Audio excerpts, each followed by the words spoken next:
So I think that this is an exciting lesson because we're actually going to tie in kind of everything that we've talked about from all of Physics 30.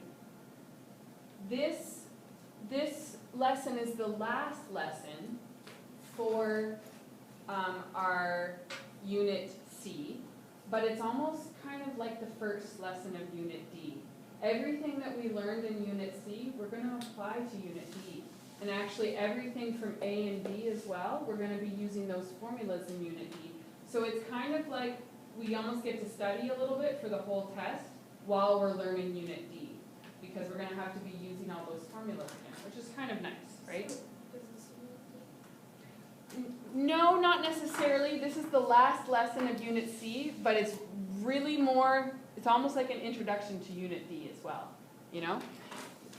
They all tie together. So, here's the story. There was this young French scientist. His name was DeBroglie.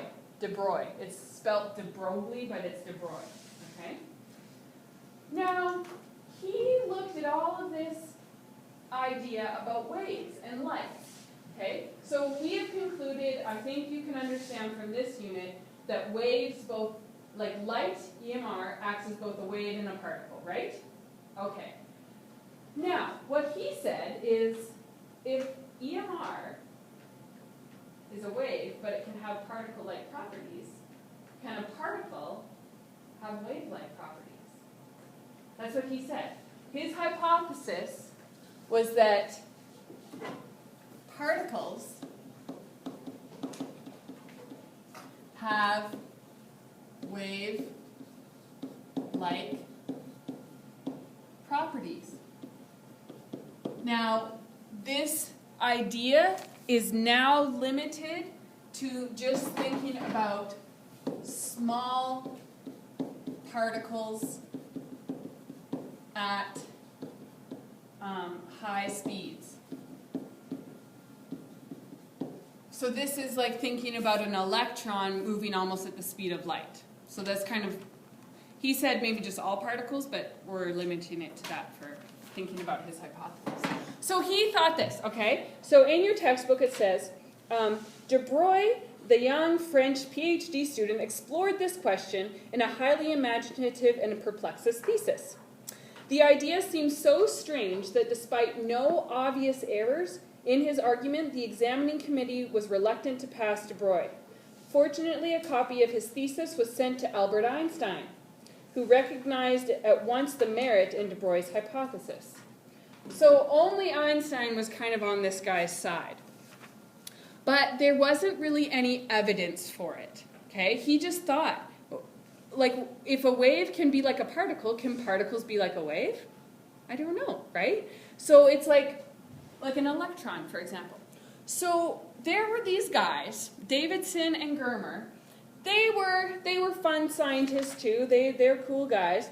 They decided that they were just going to analyze how when they shoot an electron at a metal, how it scatters. Up till now, we've only looked at how light, when it hits the metal, how it scatters, or X-rays, how they scatter.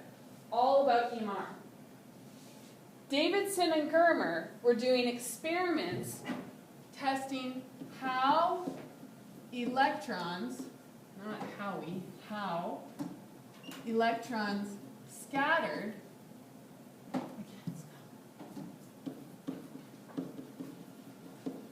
after hitting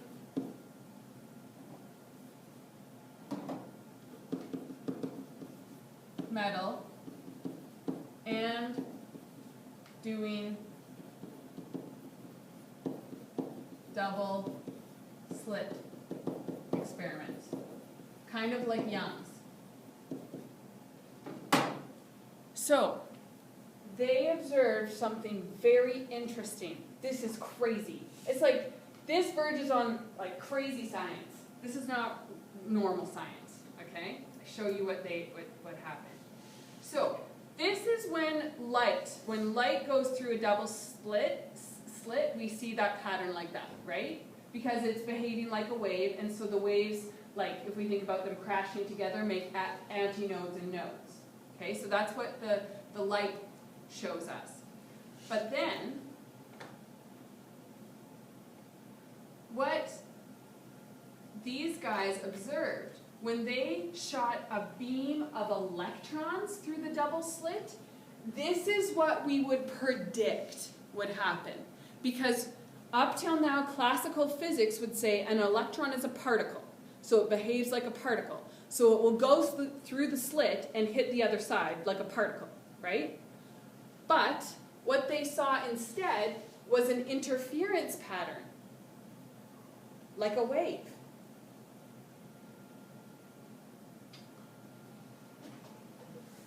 Crazy, right? Crazy. Okay? So I'll just read you a little bit of this book. This is what I do for fun. I read books on physics. Okay? So, Davidson and Germer fired a beam. Oh, crap. Fired. Did I lose it? I think so. They fired a beam of electrons, particulate entities, without any apparent connection to waves, at a piece of nickel crystal. The details need not concern us, but what does matter is that this experiment is equivalent to firing a beam of electrons at a barrier with two slits. Okay? When the experimenters allow the electrons that pass through the slits to travel onward to a phosphorus screen where their impact location was recorded, the results were astonishing, just like how I showed you. Thinking of electrons as little pellets or bullets, you would naturally expect that their impact positions to line up with the slits. Okay? But that's not what they found. Their experiment produced data schematically illustrated in that picture. The electron impact positions filled out an interference pattern. You really need to listen to it. It's completely foundation for the next unit. Okay? Interference pattern characteristic of waves. Davidson and Germer had found the smoking gun.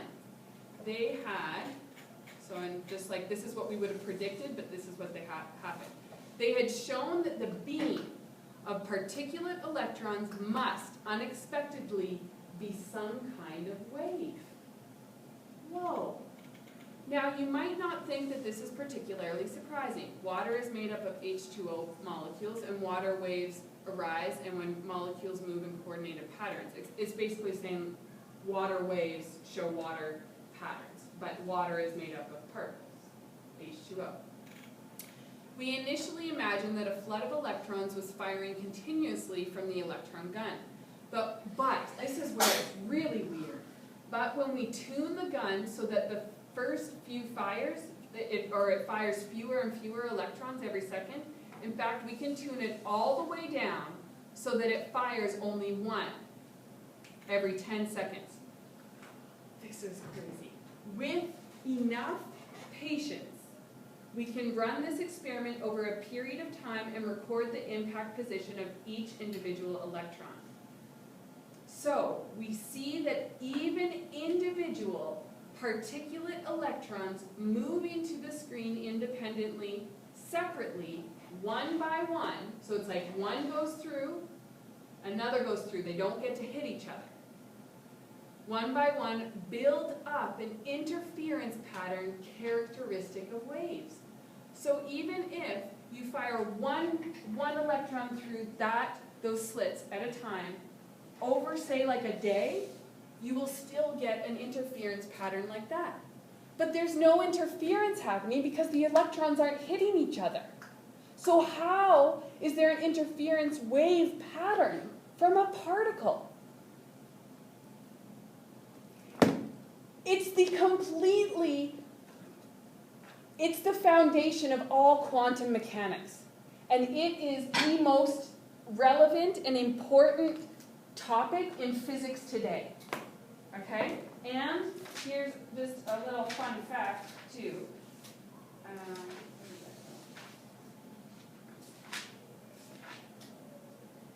American physicist, wrong info bit. Oh yeah, no, American physicist and Nobel laureate Leon Lederman estimates that quantum physics, this whole idea, is an essential part of technologies responsible for over 25% of North American gross national products. Because this quantum mechanics is fueling so many ideas of technology. So, and I'll tell you some more about why. Okay, so going back to like our story here, what's going on now is that they found evidence for DeBroglie's hypothesis, but they just happened upon it. They didn't know about DeBroglie, not DeBroglie. They didn't know about de Broglie's hypothesis. They just found this interference pattern. And then they heard about him, so they learned about the hypothesis, and then they could make an explanation. So then they said, okay, well then electrons, which are particles, show wave-like properties. So then G.P. Thomson went on to study this because it's like, okay, Davidson and Germer found out about de Broglie, and then de Broglie found out about them, and so then now G.P. Thomson did a lot of the extra study and work to kind of refine it. What time period? What time period? About like 1920 is when they did that experiment.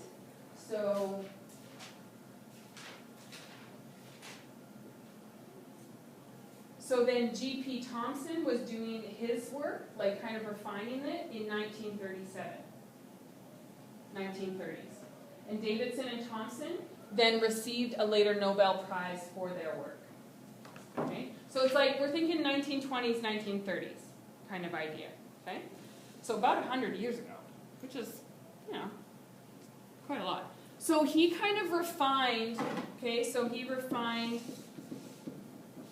and helped explain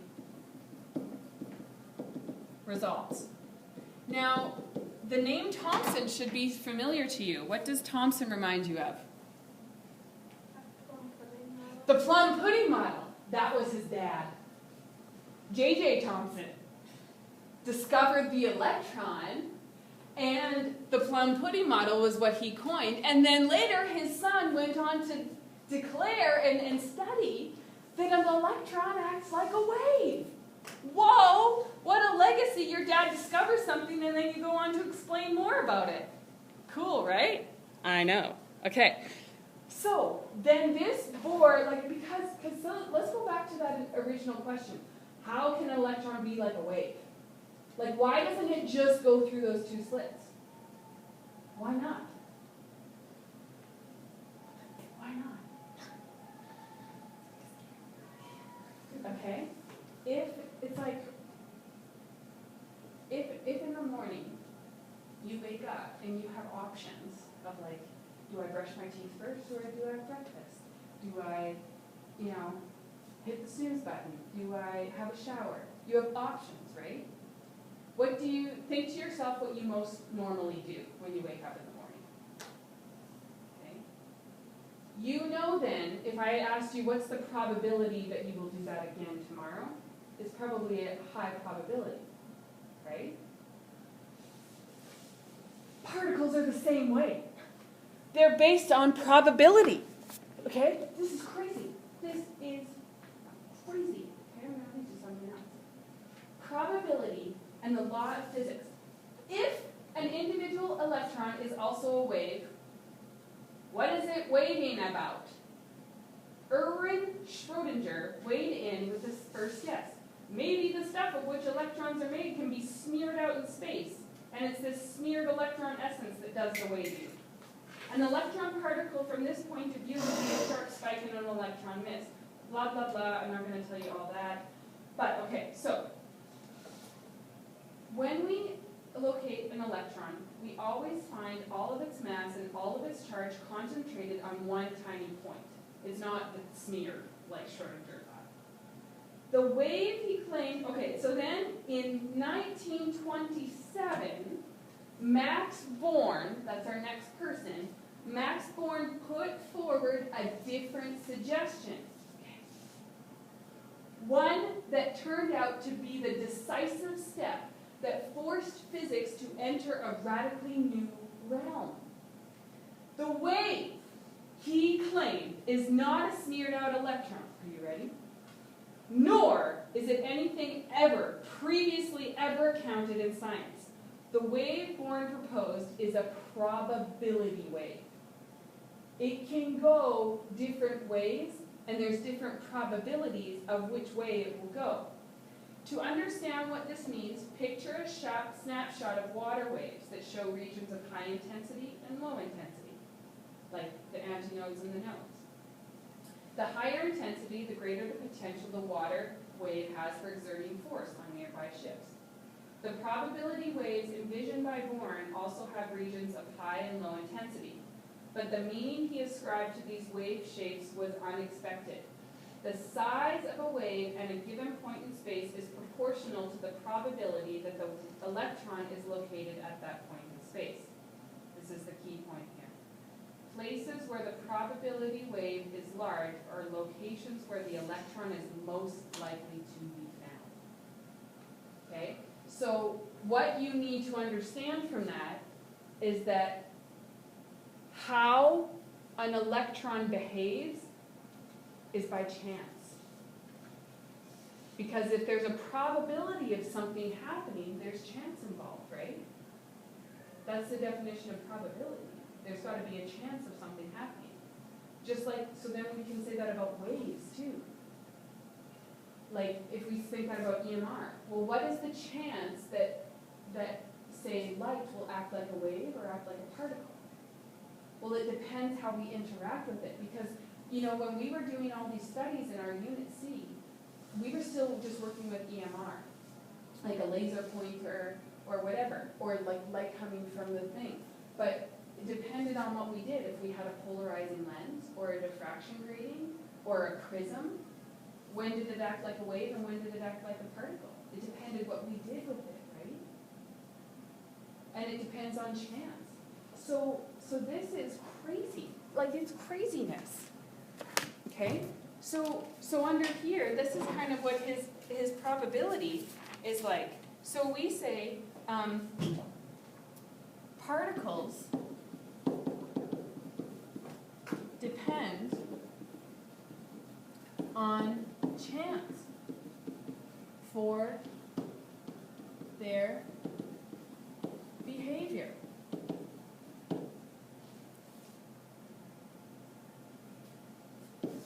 There is probability. And this is the whole idea of quantum mechanics. So, look, we're just going to make a statement here from the book. Quantum mechanics injects probability into the laws of physics in a manner that no one had anticipated. Because up till then, science is very black and white. It's this way or it's that way. But these theories state it doesn't always have to be this way or that way. There's chance and there's probability of how a wave